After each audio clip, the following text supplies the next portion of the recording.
Those adolescent urges, got it. Those adolescent urges that so many of us have for top approval, perfect security, and perfect romance, urges quite appropriate to age 17, proved to be an impossible way of life when we are at age 47 or 57. Since AA began, I've taken immense wallops in all these areas because of my failure to grow up, emotionally and spiritually. My God, how painful it is to keep demanding the impossible, and how very painful to discover, finally, that all along we've had the cart before the horse. Then comes the final agony of seeing how awfully wrong we have been, but still finding ourselves unable to get off the emotional merry-go-round. How to translate a right mental conviction into a right emotional result, and so into easy, happy, and good living? Well, that's not only the neurotic's problem, it's the problem of life itself for all of us who have got to the point of real willingness to hew to right principles in all our affairs. Even then, as we hew away, peace and joy may still elude us. That's the place so many of us AA oldsters have come to, and it's a hell of a spot, literally. How shall our unconscious, from which so many of our fears, compulsions, and phony aspirations still stream, be brought into line with what we actually believe, know, and want? How to convince our dumb, raging, and hidden Mr. Hyde becomes our main task. Hey.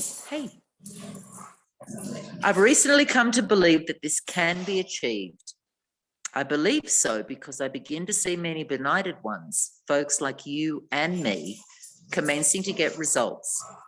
Last autumn, depression, having no real rational cause at all, almost took me to the cleaners. I began to be scared that I was in for another long chronic spell. Considering the grief I've had with depressions, it wasn't a bright prospect. I kept asking myself, why can't the 12 steps work to release depression? By the hour, I stared at the St. Francis prayer. It's better to comfort than to be comforted. Here was the formula all right, but why didn't it work? Suddenly I realized what the matter was. My basic flaw had always been dependence, almost absolute dependence on people or circumstances to supply me with prestige, security, and the like. Failing to get these things according to my perfectionist dreams and specifications, I had fought for them. And when defeat came, so did my depression. There wasn't a chance of making the outgoing love of St. Francis a workable and joyous way of life until these fatal and almost absolute dependencies were cut away. Because I had over the years undergone a little spiritual development, the absolute quality of these frightful dependencies had never before been so starkly revealed. Reinforced by what grace I could secure in prayer, I found I had to exert every ounce of will and action to cut off these faulty emotional dependencies upon people, upon AA, indeed upon any set of circumstances whatsoever. Then only could I be free to love as Francis had. Emotional and instinctual satisfactions I saw were really the extra dividends of having love, offering love, and expressing a love appropriate to each relation of life. Plainly, I could not avail myself of God's love until I was able to offer it back to him by loving others as he would have me. And I couldn't possibly do that so long as I was victimized by false dependencies. For my dependency meant demand, a demand for the possession and control of the people and the conditions surrounding me. While those words, absolute dependency, may look like a gimmick, they were the ones that helped to trigger my release into my present degree of stability and quietness of mind, qualities which I am now trying to consolidate by offering love to others, regardless of the return to me.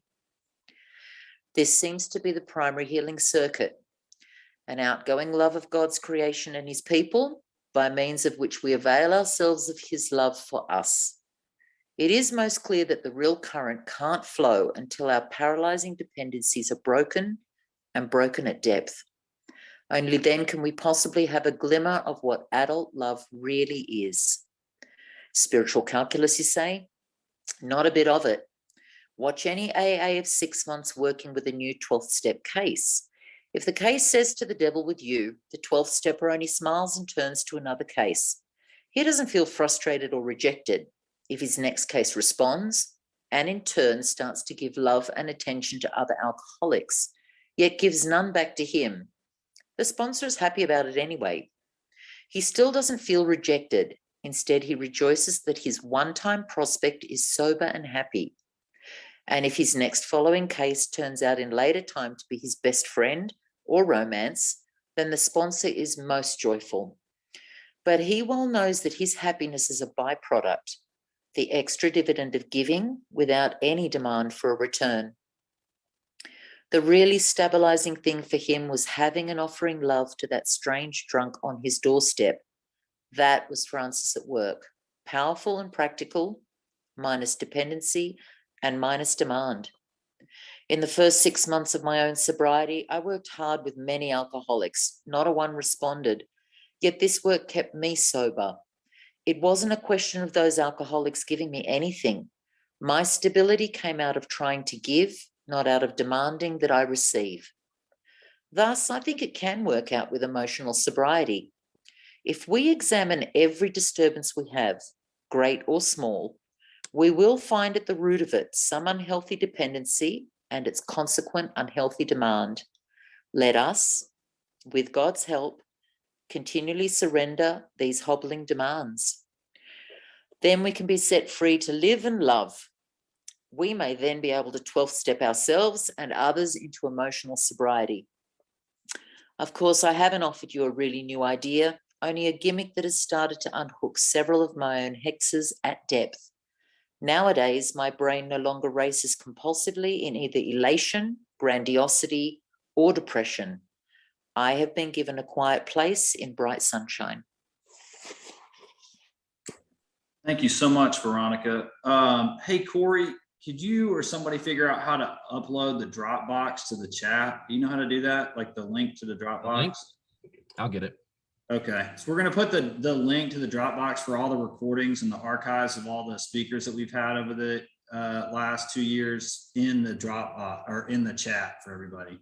So just a quick announcement before we get started. And then, you know, Jim is one of my favorite people. He is like a brother on this journey. We've worked together. We've been great friends. And I think I'm going to have him on here every 6 months because he just has, his life is so packed and he's got so much content and he does so much work. And I just truly adore this guy. And so if you guys have never heard Jim, or if you have heard Jim, you're in for a treat. Jimmy, take it away. Thanks, Sam, and thank you, Veronica. And I'm Jim Phelps, alcoholic, and it's an honor to be here. As Sam said, or he'd like to have me on every 6 months. He does have me on every 6 months. So if you've heard me, I hope I bring a new message, or you know what I'm excited about today is some transformation in this journey from where it started, since I was fortunate enough to be on here a year and a half ago, or whenever that started. Maybe it's been a couple of years now, but I think it has. But I was in and out of this program for about 15 years, and I really probably the last 8 years of my drinking and drugging, I really wanted to stay. And what that looked like was I'd get into the program, I'd get into the step work, I'd pinky promise my 5-year-old daughter. I really, wanted to get what you all had. And unfortunately for me, I still had some confidence in my abilities to navigate through life, whether that was through a career or, false sense of ego.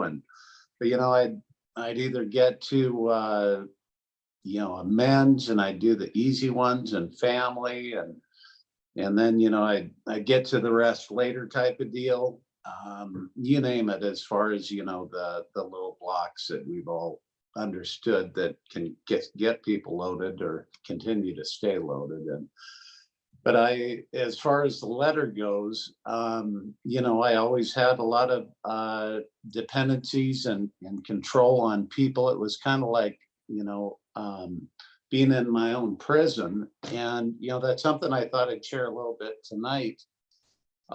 When I got sober, my last treatment center was Chuckawalla Valley State Penitentiary in Southern California. And it was exactly where I, was supposed to be. And in that prison, it really relates to the prison of, the world even sober. I'm 19 years sober now, that I can put myself into based on demands and dependencies. And so when I was in prison, I was working so hard at every angle at first. I had and what that looked like in Seattle, Washington, where I am now, I had a warrant for grand theft auto, possession of a firearm. The last friend in the world bailed me out. I didn't show up for court. Then I ended up in Southern California, and I had given up all hope that I was going to get clean and sober. And so I remember this, hope to die prayer, just that God would let it all end. And I got back in my car in front of a Circle K, I recall, and I fell asleep at the wheel. I backed there, ran into a California highway patrolman. He and his 12 friends didn't think too much of me at the time. And then I got incarcerated. And in that time, when I got in there, I had so much, fear, and still thinking I could figure out all my troubles in Washington, through legal channels, through obsession of the mind, that I still had some form of control, that I was going to be able to somehow, piecemeal and hold my wife together. And what that ended up looking like to, here I was in the county jail and trying to direct my attorney, and all within just a short matter of time. I had understood, because of how I thought I was in control, that my attorney was somehow getting the courts in California to agree with the courts in Washington to do all my time up there so I could see my wife and kids. And so here I victored again, and I was in there about 7 months. And the next morning they said, "Hey, Phelps, roll it up." And I thought, God, they're already sending me to Seattle. This is great. I'm going to see my wife. I'm going to see my kids. I got a plan. And next thing you know, I'm on a prison bus in California, going to prison in California. And they're like, "Hey, tough shit. Your stuff in Seattle will be there when you leave California, but you're doing your time." And so I get in that deal in prison in California, and I'm expecting one of those conjugal visits, which I was really looking forward to at the time. I had my mother, God bless her soul, who was going to fly up my wife and kids for one of these visits, and all of a sudden my wife, wasn't answering the phone, and all of a sudden, I'm getting the truth, and she's got a boyfriend, and all of a sudden I'm in this place where there was just no answer. I was bottomed out, and I was hopeless, and fear was everywhere. And so I had that true surrender that if this was the best it was going to be, I didn't care anymore. And when I had released any plan that I thought I had, and just had this faith and held my heart and surrendered every thought that I had, I did have faith. And all of a sudden I was in a place, I was in a maximum security prison. It wasn't a very pleasant place to be. And I was actually being of service with other alcoholics, not thinking about myself. I was God conscious, and I was woken up. And through that, I just experienced this love, and I didn't have all of my manipulations or my plans. And I was not just letting go, but I was empowered exactly where I was and present with where I was, and not, strategizing and planning life and figuring out all these things. And abundance and prosperity showed up right then, to expedite it, because I don't want to take the hour to do this, but I hadn't shared much of my story previously, and it'll connect to today in the transformation. But I was supposed to leave that penitentiary and go up to Seattle to face, the grand theft auto and the now a felon possessing firearms. And, and, that was probably another 4 to 7 years of my life hanging over my head. And in this faith that I had developed, I really just was sending love to my children, unconditional love to my ex-wife, her new boyfriend, that they were provided over.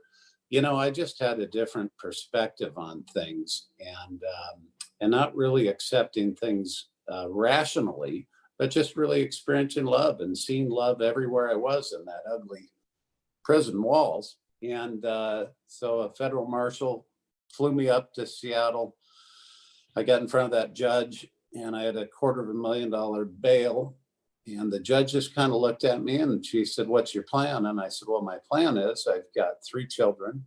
I've got a wife on welfare and state assistance. I've got elderly parents, and I want to get into a sober living and clean up my life. And if you give me an opportunity, you won't be disappointed." However, I delivered it. But, she heard something from me in this kind of connection that wasn't words or ego or probably the things that, judges see all the time. And she heard the truth that we all have within us. And she lowered my bail to $2,500 and let me out. And I started picking rocks out of tires for $10 an hour and got into a sober living. And all of a sudden, when they sentenced me, the criminal history record didn't even exist. And here they'd picked me up from a prison. So all of a sudden, this faith that was developing that I had tapped into was without question. And I didn't have a lot of faith in Jim anymore, and kind of what my plan was.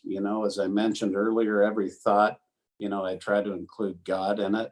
And I continued to do this inventory in Alcoholics Anonymous with a sponsor. And not to say that I wasn't a little resentful of the guy who was shacked up with my wife, and that my youngest daughter was learning to call dad. But thank God for inventory, because I remember on my 4th column, on my part, with that resentment for Alan, the boyfriend and soon to be her husband.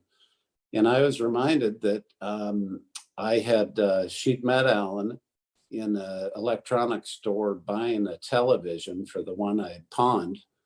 And that's how they met. So did I open that door? So everywhere around me, I just saw self and sabotage and, control. And, I was just so tired of myself and living that way. And so, to accelerate it, here I was making amends to these car dealers that I'd stolen their cars. One of them's sitting on the other side of my table here. And I was just doing the right thing. And next thing you know, I figured out a way to, have a career and make a buck. And my life just accelerated through Alcoholics Anonymous and sponsorship and this, but what happens there is, just to bring it up to when I first came into the first time that I led this meeting a couple of years ago. This was right when COVID was going on. And, my sponsor, unfortunate, had always reminded me that, I can't live on last year's spiritual experience. I've got to wake up all the time. And, it hadn't been a perfect life, but in my mind, it pretty damn close. And, I'd go through some turbulence and some trouble and go back to the basics of Alcoholics Anonymous and wake up again. But one thing that that happened for me is, that spiritual pride can creep into a degree when you've been around here a while. And I was 18 years sober, and I developed a big business here in Washington. I was engaged, and I had a lot of faith in myself. Granted, I was still reading the book to 2 or 3 guys a week and speaking here and there, but I had a lot of power, or so I thought. And then here came this COVID deal, and I got a real test of my faith again. And what that looked like was fear, uncontrollable fear of, all this false sense of security, all of these assets that meant so much to me, and that I was in control of. And thank God for COVID, because, I got to a place of that hobbling surrender again that I spoke of when I was first in that penitentiary. And I remember I had a vision of the Puget Sound and the water, and I was doing a meditation and a prayer, and I had put all of my assets into this boat, and I realized these weren't my assets; these are God's anyway. And as far as that fiance, as far as all those just things that had me just tethered and nailed down, on the cross with, this false sense of security, perfect security, as it says, or the perfect romance that, were making me miserable because I was playing God. And so once I'd given that up, God saw fit and faith that I knew that I had to get rid of these things, that not necessarily the fiance in that order, but it kind of worked that way for a minute. But as far as the business went, I had kind of surrendered what was going to happen to that deal. And really, for me, what it looks like in faith, I should say, is I'm not asking to be, safe and protected. It's knowing in faith that I am safe and protected. And when I've been out of faith and get into faith, I don't know about you guys, but I can look in the mirror. I can see my soul through my eyes. I could almost weep hugging myself because I'd missed where I'd been and what this experience feels like. And it was one of those moments where I was whole, and it didn't matter if, COVID was going to wipe us out or wipe my business out. I was just like I was in prison. I had everything because I had God and faith. And lo and behold, it worked out where it really helped me look at these dependencies. And so I was fortunate. I was able to find some folks that were happy to buy my business. And I was happy to make a decision that wasn't anxious, but I was also really excited to see the truth that, this success that I had was actually had a ceiling for my faith, that with it, it gave me a false sense of security and control and, playing the king. And even though, I was a good employer and had a lot of good attributes, I'm not saying I didn't, but I also had, that security and demands for something that gave me this, that gave me this false sense of security. And so what I did this time, Sam, and I hope it's okay, let me look at the clock here. How much time do I have now? Usually you can go anywhere from 30 minutes to an hour, and some people go for the whole hour and a half. So whatever you want to do, man. Just Okay. As long as the spirit leads you, broski. Thank you. Okay. So I hope I qualified that scared to death, 18 years sober, and, just, I didn't think about drinking, thank God, but I bet it wasn't too far around the corner. And that's a guy who, from, an outside perspective, could look like a pretty involved guy in Alcoholics Anonymous. And so I took a few because I really hadn't, this letter is so powerful, that I thought I'd break down a couple of things. And at that time, I had asked myself the same that Bill had: why can't the 12 steps work to release this depression? And so even though I should say I got rid of that business, what it really did was took all of my old things that I was able to hide from or not deal with, and let them all raise to the surface. Because I don't know about you guys in a career and where your focus or your worth or your identity might be built into, but it was one thing to get the directions to get rid of what this block was for me, but it was another thing to be looking at myself and just left with me and who I really was without this facade, so to speak. And so at that time, I was really wrapped around the axle. It was this engagement that I'd had would gone south, and it had gone south because, my oldest daughter said it so well: people are just projections of who we see them as. And, I was, because I want to control and I want to be in charge and I want to, I want to play God in a relationship and have conditional love. I didn't know what love was, and here I was 18 years sober. Now, at the time, I didn't realize that. I just thought I was with somebody who wasn't measuring up and wasn't a good enough caretaker, or wasn't bringing enough stuff to the table that I was, and wasn't such a saint and giver. And so all of these things that I saw, she developed an art. It's really interesting that I have the power, or we do, to create things that are just delusion. And so with that said, I was thinking of, in my mind, even though I had been in faith, I really at that time thought, well, I'm going to learn how to psychologically figure out what I can do to fix myself. And so I saw a therapist. We did couples counseling.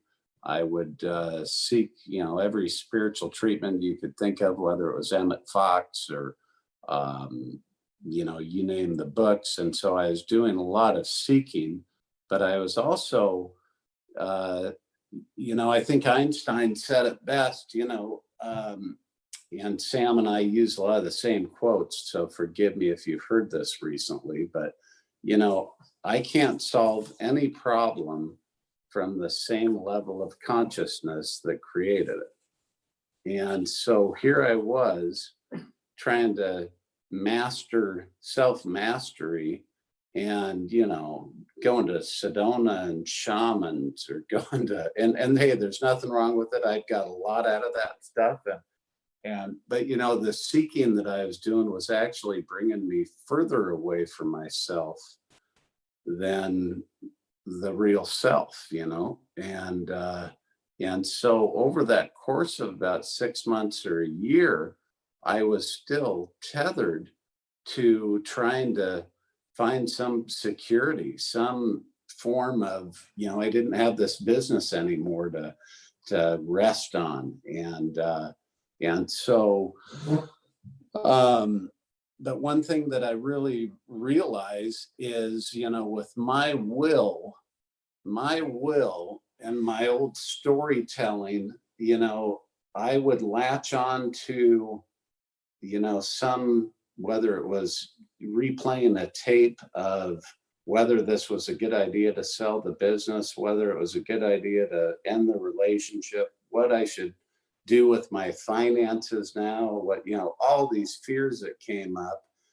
And what's interesting is it's the opposite of faith, because my mind, will come up with these stories And all of a sudden my energy stops and I'm left with my will just going around the hamster wheel to try to figure out what to do with myself and what the answer is. And so, there's really not a presence in that type of thinking. And so I'll read to the next one on people or circumstances to supply me with prestige, security, and the like. Failing to get these things according to my perfectionist dreams and specifications, I had fought for them and defeat then came. So did my depression.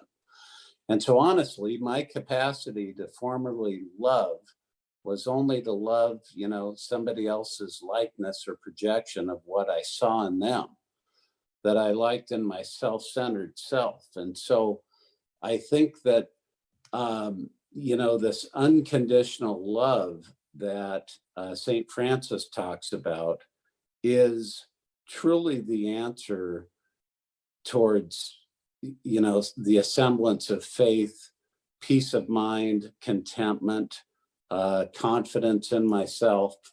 There wasn't a chance of making the outgoing of St. Francis a workable and joyous way of life until these fatal and almost absolute dependencies were cut away.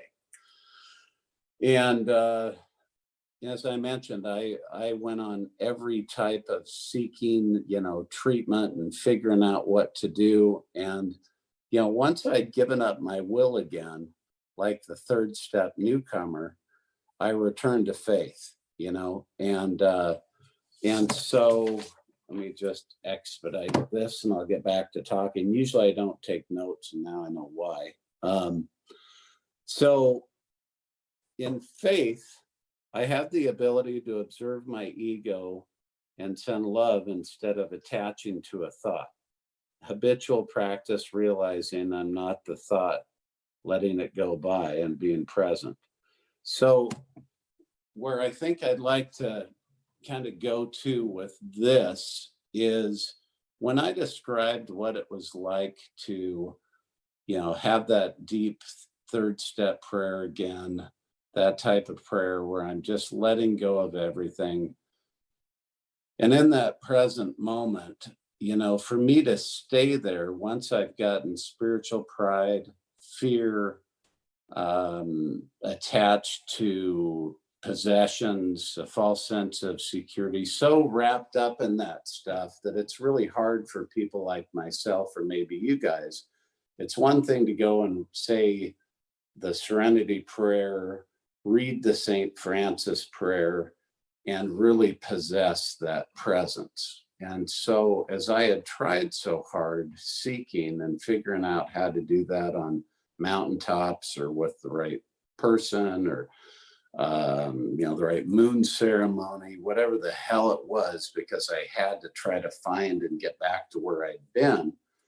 What I realized is when I tap into the power of faith and I feel the presence of God, for it to really hold, I have to be the observer of my mind, because my mind will start thinking.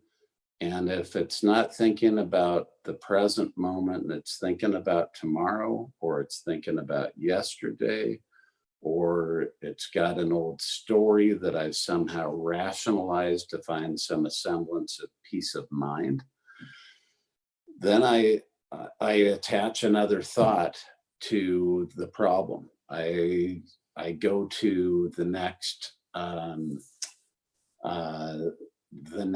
kind of control and mechanics of the mind. And honestly, for me to be present, it's almost like a place of unthinking, to where I've got to keep this whole and to keep this to continue.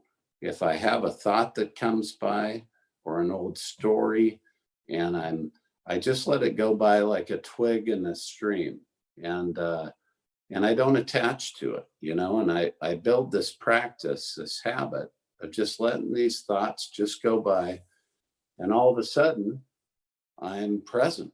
And to be present is is the greatest gift for me in sobriety. And so, you know, what my life looks like now, and I think it was truly, truly God, you know, conscious, intuitive thought. I decided to get involved with a nonprofit on homelessness. And here in Seattle, you know, we've got a really big problem with homelessness.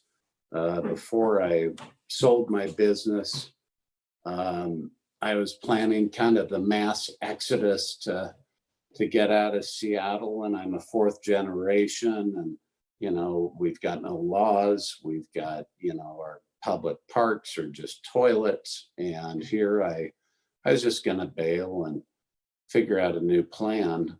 And, you know, in that being present and being in faith, all of a sudden it hit me. And I looked around at the homeless deal and I realized, you know, there's thousands of alcoholics and drug addicts that need help. This is a 12 step. What's different than them and me? What? Because I had a parent to call at the end and somebody else to love me. And what's really different with them and another alcoholic in a system that's pretty broken around here? And so, you know, I decided to get involved with a nonprofit, and what we do is clean up these encampments, and we walk in there with supplies and backpacks, and we're advocating for resources and figure out what people need. And if we don't have the resource, we'll stand beside them until that resource is met, whether that's detox, treatment, housing. And, you know, we've got about 100 people in housing, and the same people in our housing or motel programs or what, you know, we've really gotten this thing, and not giving myself the credit, but our, like my friend here at the table and some other members that are involved in our group, they come back, the people in these houses that are sober, just like we do in Alcoholics Anonymous, and we clean up these encampments, and we're of service. It's just like the new guy that gets sober, and all of a sudden he's helping the next new guy that gets sober. And I'm just sharing this with you because the fundamentals and the basic tenets of what our group is Alcoholics Anonymous and the 12 step, and it's working. And what's really working is that I am in a place of love, unconditional love and faith. And it's not that I'm trying to figure out my life and what the next steps are, or trying to, you know, have some false sense, not even a false sense of security, but that I really need a sense of security to know what my next steps are and what my plans are when I just love another alcoholic, or, you know, don't think of me first. All this other stuff that I was so concerned about just falls seamlessly into place. You know, that St. Francis love is available once I am in faith, you know, but I've got to be in faith to channel that.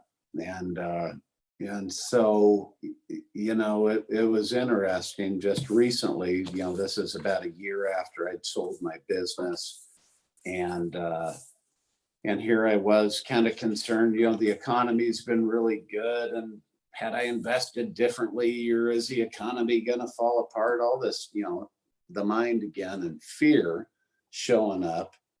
I got back into the place where I was when I was selling the business, and I'd let go of everything, or even before I'd sold the business, and I'd let go of all my plans and designs or assets or what I thought I had, and was really in the sunlight of the spirit. And at that time, I had just so much faith, not in the world or material or any of that bullshit, but just faith that I was okay, just like I was when I was in prison. And it was a good test. I like to share this because of how the spiritual life works. You know, I sold the business, and I had a lot of key people that worked for me for a long time that I wanted to take care of. And I'd set up a bunch of bonuses and some nonprofit stuff and charitable works and stuff I'd always wanted to do. And all of a sudden my accounting was off and I was missing a lot of money and I couldn't figure it out. My CPA was in Hawaii or somewhere, and it was the end of the year. And if you're gonna, write checks to people and get a tax break, we had to do it by the end of the year.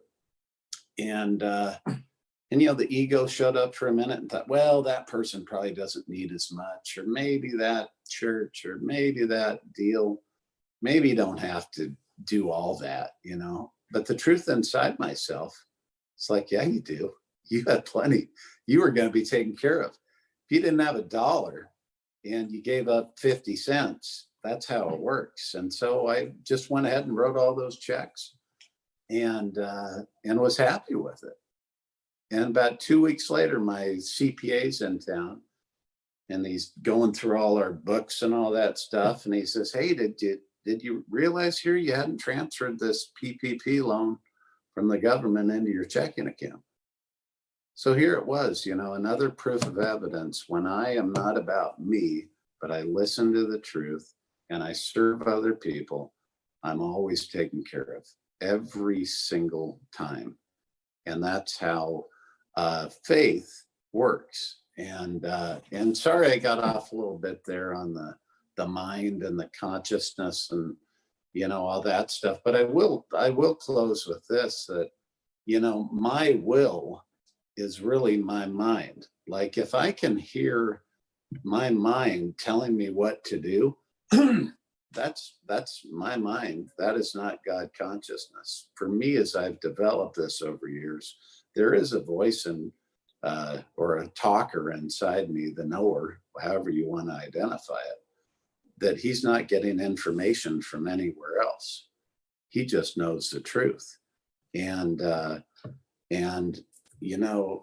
it's true to me. I like some of this Einstein quotes. I don't know where I got them recently. I've never spoken of Einstein much in my life, but Einstein was quoted that, he could try to solve a problem and think about it 99 different ways. And as soon as he stopped thinking, the answer always came. Well, isn't that true? Because really, if my mind is working and going and figuring all this stuff out, that's my will. Then I'm not in faith. And then I really watch the energy, because usually if that's happening, I'm in fear. And all of a sudden my heart closes because I'm thinking. So I'm not open to the sunlight of the spirit or connected with you. And all of a sudden I'm separate. And all of a sudden here comes depression. So it's really a matter of how do I stay awake and in this faith? Well, I think it was laid out really well in here that it's about love. And I'll leave one of my last sayings that Sam and I got on our Usual Suspects retreat years back, which is, do I want to be the joyful observer of my life or the psychotic participant? And, am I the joyful observer or the psychotic participant? I've been the psychotic participant, and it's not a hotbed of mental health, and so now I'm back in a real good place of faith. Thanks to you guys for letting me share tonight. I hope I didn't talk too long, and I hope I made sense. But I love Alcoholics Anonymous, and I love you, Sam, and everybody out here. So thank you. Hey, Jim, would you, you remember we spoke about a little while ago, would you expand on this, where you talked about, you found that you were seeking protection from things like, you talked about it for a little bit, but could you get a little bit deeper, where you felt like instead of seeking protection all the time from God or seeking reassurance, you knew, you had a deep knowing that you were already protected? Remember that conversation? Not as well as you do, but I can expand on that, certainly. Thank you, Sam. Well, and as I mentioned earlier, and as you just did, and it's really for us to, I hope that train isn't too bad behind us, but if I really consider it that I'm asking and praying, you know, for things to go a certain way, or that, you know, I'm looking for something to be different or change for me to be okay. That again is really my will, right? Because, you know, when I am optimal and confident, it's, you know, when I realize he's the father, I'm the child. And in that truth, that knowing in my gut, that's where I am safe and protected. And when I know I'm safe and protected, I'm not seeking a bunch of this other stuff. And again, I'm not really needing the information from something I'm reading, or for this guy to rationalize a thought for me to find some semblance to be okay. And I think that, you know, when we're in optimal energy and powerful, it's when we are in faith, you know, because that's where the right people show up, the right connection, the healing, the love. And, you know, anyway, I hope that helped a little. Yeah, absolutely. And there's a lot of people who've talked recently who've been sober for a long time who are talking about, you know, reading spiritual books and doing all these great things that work, but they're doing them as a way to control or manipulate circumstances to get them the way they want to, rather than just being, you know, like, and it's easy to fall into that trap, you know, rather than, and it's interesting that I love that part where it talks about perfect romance, you know, and you start looking at a real relationship and a real marriage. I mean, the first thing that comes with perfect romance is that's a mental projection of what I think perfect romance is, right? Like I have to set that standard, and I have to set that person, and I have to make that the way I think it should be. And to have a demand for that, I don't realize I have a demand for that until you get a real partnership with somebody. And then you start to see those demands just come out, like, you know, and all those requests and faulty belief systems of how you think a perfect romance should be. And it's interesting how I've watched your relationship and my relationship change, where it always goes around full circle to, you know, how can I be the most loving giver in this relationship? You know, like it's what Tom always says, what's in it for them? You know what I'm saying? Like, how am I showing up? How's where is my, it never works out when I'm seeking to get anything. It never works out, you know, when I'm seeking to love, comfort, and understand rather than to be loved, comforted, and understood, or when I'm seeking to be loved, comforted, and understood rather than love, comfort, and understand, you know? That's well said. And I'm glad you brought that up, because the other side of that is loving yourself first is one thing that I've learned in that. And with that, that's another awareness that I think is so important for myself. When I am, you know, the ego or these demands or these judgments or criticisms are starting in my mind, or insecurities, if I'm conscious, I am so conscious that that thinking process of mine is separate of the conscious. And I've really channeled, which is cool, and go love that part. Like, you poor little fucker, come here. God, I'm so sorry that you think or feel that way. Gosh, you know, and then, or I'll just give him a little scoot like he can go on his way. But it's not the self, you know, it's not the oneness or the being that we have the ability to reside in. And that is the gift, to be the observer of that little maniac of mine, you know, that 12-year-old, that 17-year-old. And I like that they, in the letter, they wrote, if you're 47 or 57, well, hey, here I was 50. God. And I was, you know, going on 14. So it's been a good journey.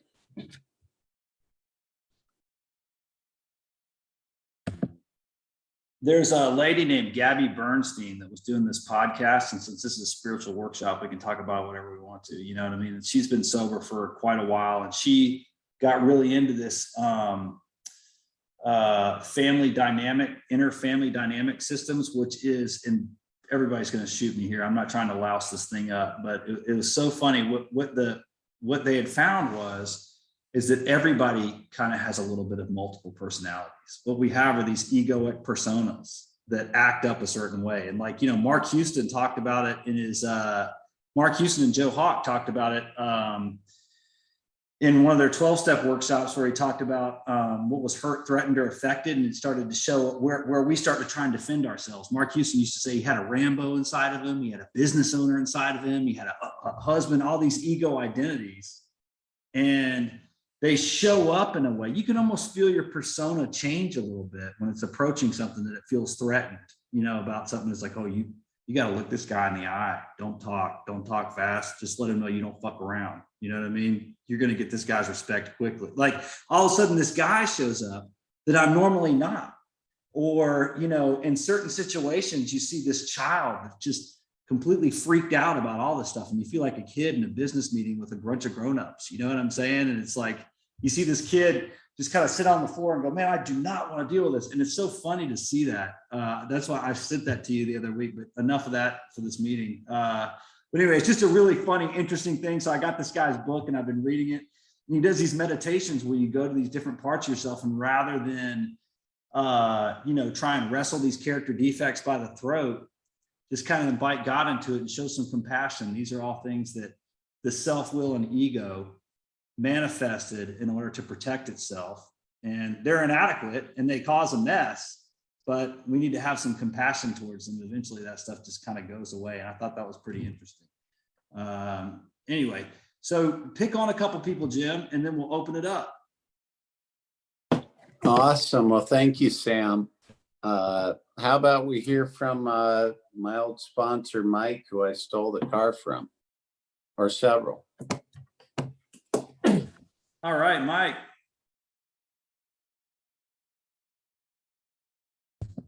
Hey, Mike, you're muted.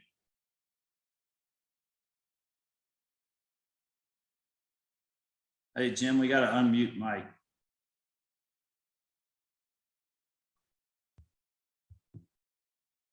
Hey, Jim.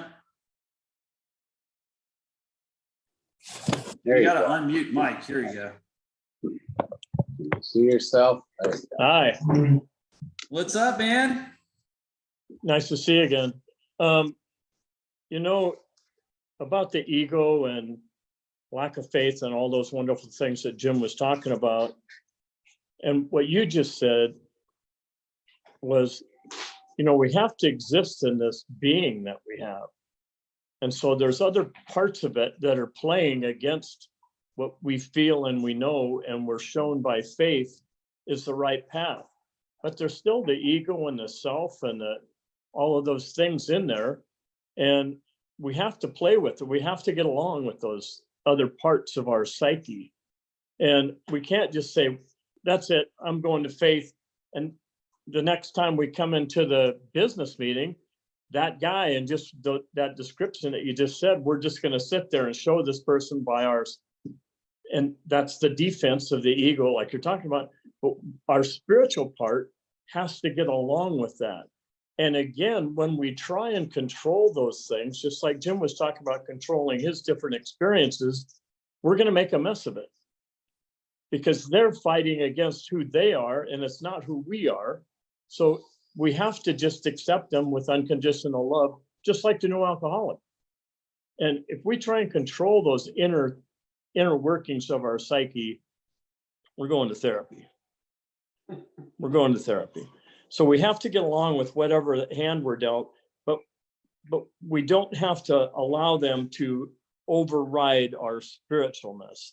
That spiritual muscle comes by practicing, by prayer and meditation, by helping others, by inhabiting ourselves with gratitude, by all the different things that we learn in this program.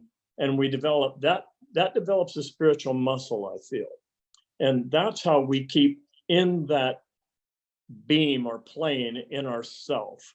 and not succumb to temptations and all these different other outside things. But anyways, I'm glad to be here. Thanks a lot. Jim did steal a few cars from me, and I'd come to work, and I'd a couple car lots. I'd come to work and there'd be a new Toyota sitting there or something. I'd say, whose car is that? I'd go over and then my phone would ring and it was Jim. He'd say, hey, there's a Toyota out in your car lot that I borrowed from another. And it just went on and on and on. And my sponsor told me at the time, he said, aren't you enabling this guy? I mean, it was 10 cars or something like that.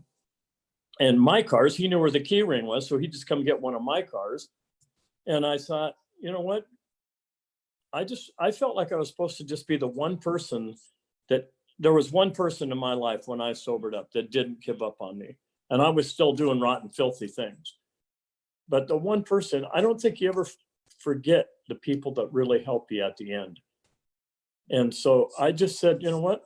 I'm going to just do whatever this guy takes. I'm going to write it out with him.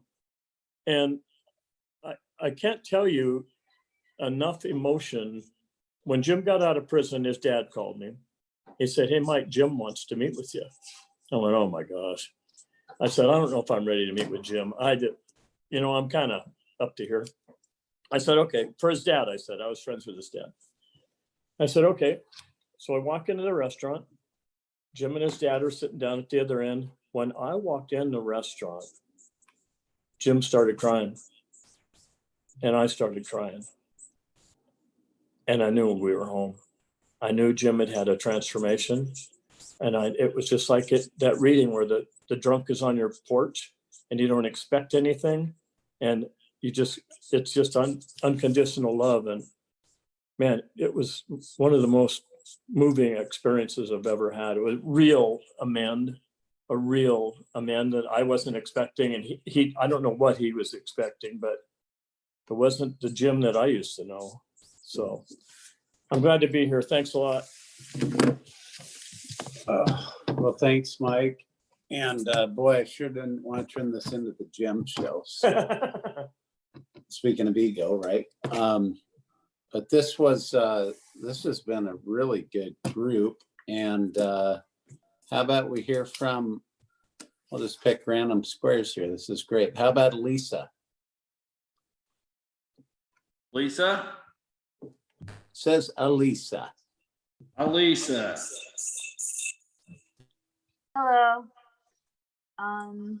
This is my third meeting, and this week I committed to doing one meeting a day for at least 7 days. I was really interested in this one because I feel like that's kind of one of the challenges for me is kind of like you were talking about, kind of like using like some of the spiritual highs that we get from those breakthroughs, and then kind of like losing my way and not bringing God into like all of my thoughts. And yeah, that's what kind of caught me or drew me to this workshop. And I'm really happy to be here and really happy to have that support. Thank you. Thank you. Thank you. That was really nice. How about Wendy or Chris in Astoria, whichever would like to speak? You go. I'm Chris. Yeah, this idea of committee management and engagement. And many of them are known liars. They understand it, but we let them talk anyway. And this idea or the imagery of, and then let go of it. And, oh, can we hear from somebody else now? And eventually we get to that true voice. That true voice can have any descriptor you would like to it, the intuitive thought of, the spirit coming to us of, oh, go this way. Don't go that way. Stop, breathe. How important is it really? And they're generally much softer than the maniacal liars that live inside my head. I was so relieved to find out I wasn't the only guy who had this committee going on in his head, that many of us do. And it's the nurturing of that quiet, true voice or spirit that leads me to, I believe, God's will for me. So, yeah, and it seems to be a process and not an event.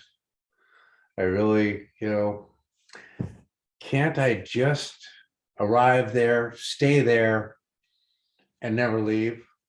It's not my experience, Sometimes I get a glimpse of it, but most of the time I'm someplace awash, hoping to come back. So yeah, I appreciated, the narrative. It was nice to hear the process work for somebody.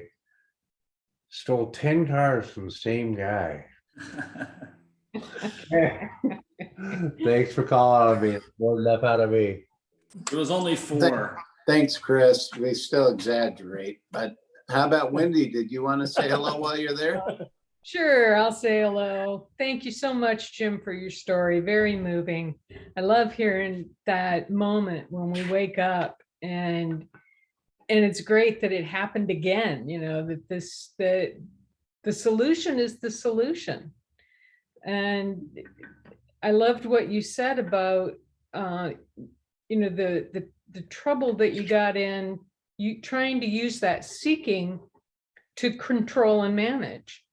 When I got to AA, I wanted to learn how to not drink so that I could get closer to God. And I would hear you guys talk about God, and I would say, oh, that's so cute. They don't know what they're talking about. But how did you stop drinking? And it finally got through to me that it wasn't about the not drinking. It was about needing other people that got me closer to God. Because I really didn't want anything to do with any of you. I just wanted to get close to God so I could go away. And it wasn't until I needed you that I could get closer to God. So the effort that it takes it's not wasted, but it's not necessary. I woke up one day and said, this thing is working me. I don't have to work it. I worked it hard, but when I can relax and sit back and tell my ego it's not in charge, I have a much better day. So thanks a lot. Thank you, Wendy. Let's see, the time we're doing good. How about Kate over in Akron? Oh yeah, Kate. Hi, everybody. I'm Kate. I'm an alcoholic. Thank you so much for your share. You've got a great story. And, to be perfectly honest, I'm having a hard time focusing tonight. I'm just, my husband has had Parkinson's disease for 25 years, and he's last week was diagnosed with dementia. So I am, staying real close to my friends in the room, my sisters in recovery. It's a biggie, and I'm going to my Zoom meetings and I'm listening, and so grateful that I have this program, and I've been sober since 93. And some periods better than others, how we are with the feeling spiritually connected. And I want to stay spiritually connected, and because otherwise, I'll be able to do this. And so it's all about not having any demands on my partner. You know, it's been going this way for many years, and just extending in love and taking care of him, and not getting to worry, you know, about what's going to happen financially, and you know, and I have to meet with an attorney to do all the legal stuff now, and be, you know, I was one of those women that I kind of got that knight. You know, they say you're waiting for the knight with a shining armor, and I actually got one. He was a good guy. He is a good guy, but I mean, he was kind and loving, and he was also a real good provider. And so I'm having to really do a lot of growing up at an old age. But I love this meeting. I come to this meeting a lot. I always hear something good. And I was touched by your kindness and what you're doing with the nonprofit for the homeless. It sounds really wonderful. And I loved what you shared about how when you're dealing with also alcoholics and addicts that are homeless, and that when they get their healing, they come back. And my understanding is they're working with the program now too. Just like you said, just like we do in the rooms, you know. And I sponsor a lot of women, and they come to my house because I can't leave my husband.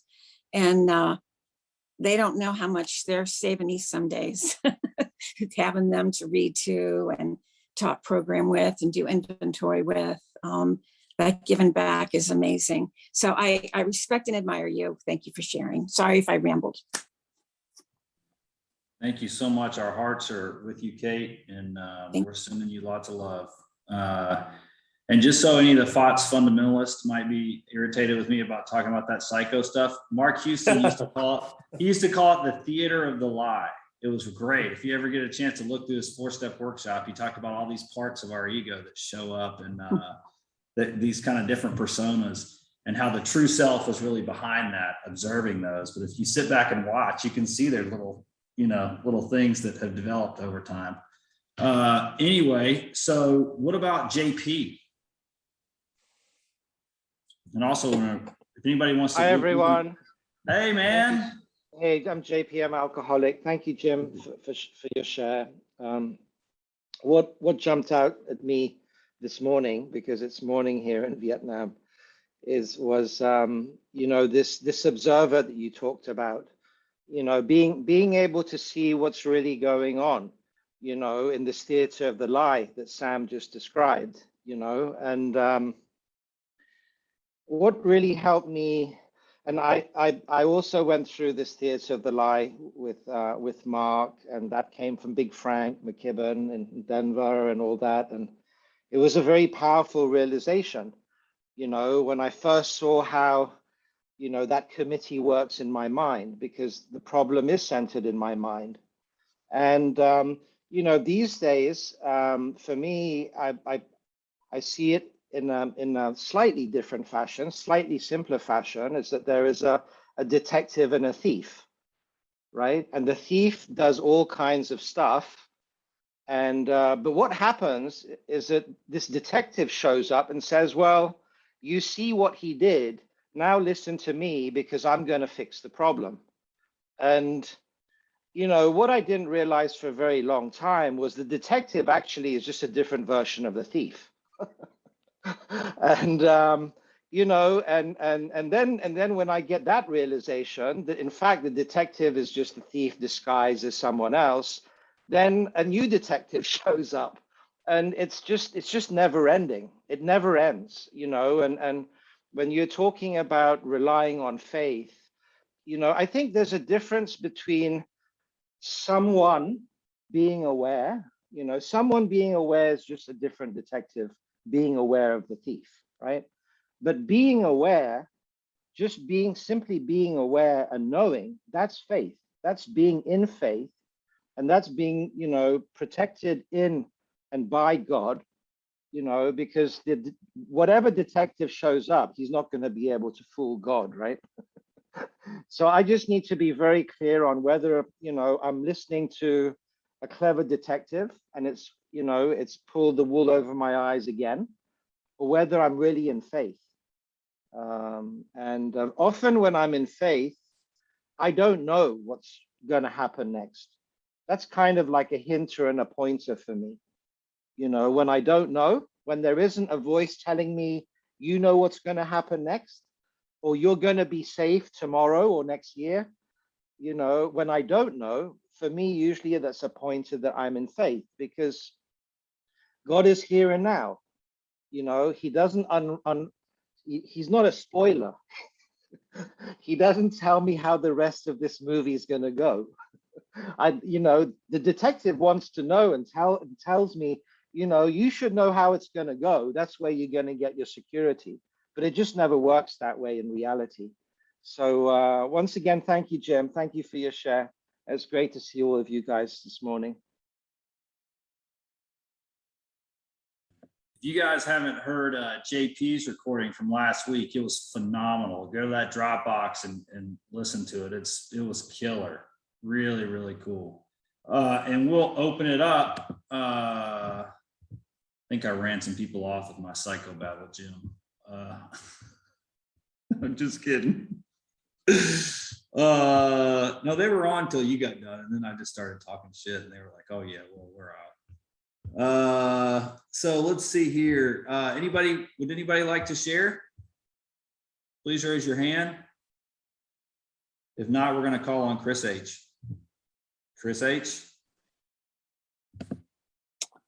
Hi, I'm Chris. I'm an alcoholic. Hey, Chris. And I just want to say, Jim, thanks so much for your share. Talk about faith, you know, every week, week in, week out, whatever is shared here has a lot to do with what I'm facing this week. And, you know, I really appreciate what you talk about in terms of getting to the St.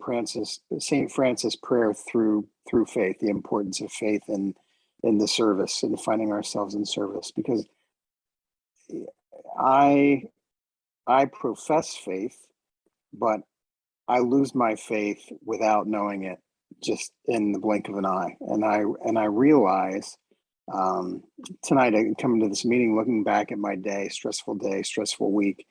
I realize how effortlessly I try and wrest control back from the universe, and that I lose my faith in the higher power, in the sense that I'm not trusting, right? I'm not. What was Sam? What's the quote about the maniac, right? Which one? Needed. I'd rather be a was cheerful shared observer rather than a chaotic participant. Yeah. I thought it was something like maniac or maniacal, because that's how I feel. That's how I feel just anyway, I feel like I'm babbling, but everything, Jim, that you shared, it reminds me that it really is about resting and being present and not trying to wrestle control. Everything you shared was beautiful and spoke to me at a deep level. Thanks so much. Thank you, Chris. Good to see your face, buddy. What about our other friend, Kate? You meaning me, Sam? Yeah. All right. Thanks, Sam. Thanks, Jim. I really enjoyed your share tonight. And I was thinking when you were talking, you know, just a couple of minutes ago about the theater of the lie. Like, first of all, I didn't know I was in a theater, and I didn't know it was a lie. You know, like, I thought it was true. And I think what happens for me today a lot of the time is that I can sit back in a situation and see how I would typically have responded, or what I'd normally go with the ability or the knowing that I just don't have to get on the field, you know? And it's such a change, you know, it's such a change from when I think about my early sobriety. And I remember calling someone up one time and, I don't know, going on about something. And he said, wow, you really believe the story. And I'm like, it's not a story, you know?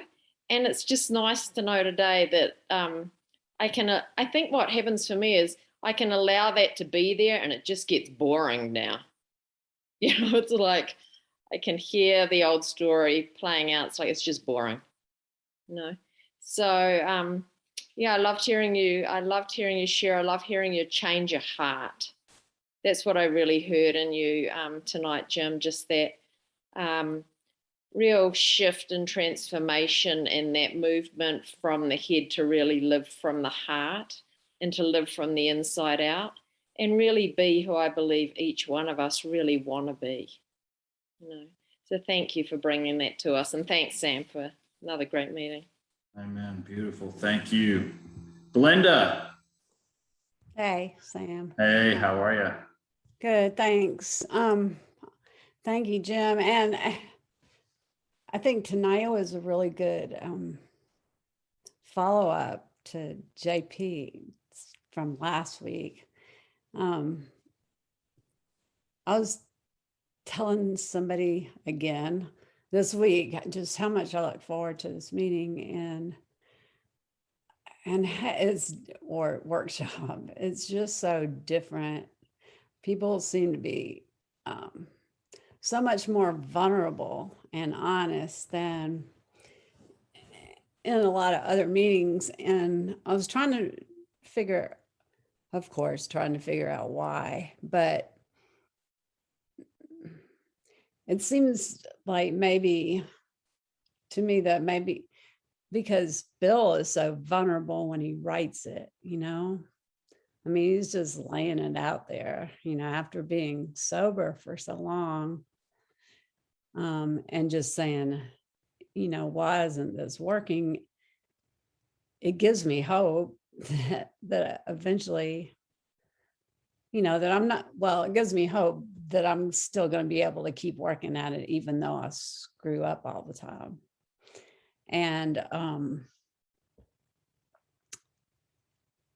being and just and thinking about somebody that was working with me. I'm going to go skipping around, of course, like usual, but talking about being still with my thoughts, and it was not an alcoholic. And I just had to laugh. I was like, she was telling me different things to do. And I was like, and part of it was meditating and just being still and I was like, it takes a lot to meditate and not hear a lot of stuff going on. And she had no idea what I was talking about. So it's always good to be with people that have committees. And then the other part about when I was talking about a good thing from JP, and I had to think about it a lot this weekend on not being dependent on being self-reliant and being God-reliant. And as far as the prayer, it says, Lord, make me an instrument of thy peace. And of course, there are different definitions of instrument, but an instrument doesn't make its own music. An instrument is something that music is played through. I mean, music is made, it's a conduit for whoever's, playing the instrument anyway. And I have to realize that it's not me doing it. There's something that's passing through me. I have to be willing to let it pass through me. And then, and the last thing I'll say is, I think we talk about that seeing our higher power, our God in skin. And I think that the principles lead to that. And because I think the whole point is that we become the joy. I mean, who we are is mean, we are spiritual beings, but we become the joy, we become the love, we become the understanding. We do those things because that's who we are meant to be, and start showing that. And that's all I'm going to say. But thanks for calling on me. That was beautiful. We'll see if we got anybody else here with their hand up. And I gotta pick on people. What about Jessica W? Just because you have your screen off doesn't mean that you can't get picked on. Jessica, you there? Would you like to share? All right, what about Judy? Judy, you there? I see you got your iPad on you. I think you're in Italy, aren't you? God, man, I'm not getting any love tonight. I just have to call it early. What about Harmony? Harmony, I see you out there. What are you doing over there? We haven't been here before. Let's see.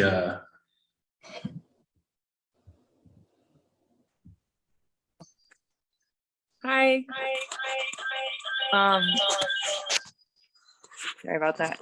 I'm with Alyssa, the first girl that you called on, so our things were echoing. Let me turn up my volume so I can hear. My name is Harmony, and I'm brand new to this program. I think it started off with like a. Will you turn that one down, and then I'll turn mine down. I think I started off on like a foot where I was looking enough to. It started off on like a good light awakening type foot, and I'm getting to the point where I have started to work with a sponsor, and it's really exciting, and I'm really happy about that. But I'm experiencing like a rude awakening currently. It's kind of like today I was like looking out the window, and it started out really rainy today. We live in Costa Rica, so it's like rainy season, and the weather's pretty unpredictable. Sometimes it starts out sunny and then it's rainy the next half of the day. And sometimes it starts out super rainy and thundery and storming, and then it's beautiful and bright in the afternoon. And it's kind of like the saying, like waking up on like the wrong side of the bed or something like that. You can take comfort in the fact that there's always the other side of things. And it's like those little reminders, like those little things that I find myself thinking about in those moments where I'm naturally present, like those organic things that come up are like, that's like that God consciousness begging me to keep that centered focus, like knowing that for one thing to exist, the other has to as well. And it's up to me to keep my faith so that I can continue on through that like straight and narrow, like, or middle path, and stay stable through the ups and downs of my progress and my recovery and everything. But yeah, this has been a really great meeting, and we're both really excited to join the meeting more often. I think that's all I have to say. So thank you so much for sharing and allowing me to share. Thank you. Jim, do you have anything that's come to you before we close it up? Anything that's Well, ask any used car salesman if they have words, and I've come up with a few. I just want to thank everybody for sharing, their truth, and I really got some great feedback here as well. And I think one thing I'm aware of is if I can be in the present moment, and how I can get in the present moment is really by, as we've said, being aware, the observer of our thoughts, and really just habitually letting those thoughts go by for a little while so that it's almost like not thinking.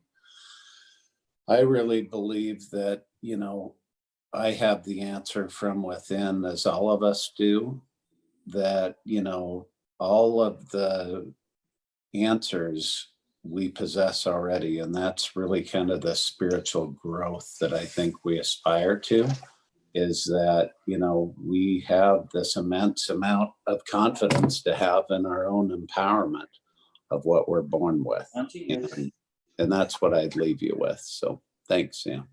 Thank you. Oh, Dennis and Joanna from Washington have their hand up, and then we'll wrap it up. Hey guys. Hi, this is Joanne, alcoholic. I don't have to share. I can share next time or whatever. I mean, if we need to close it up, I'm okay with, you know, it was a good share. I enjoyed it. Yes, I'm gonna, you know, I always say the controversial thing and use different words, but they're just words. So I can say my different words some other time. Well, it's great to see you. I'm glad everybody came, and we'll close it up with the Lord's Prayer. We'll go to our inner room and close it up with the Lord's Prayer.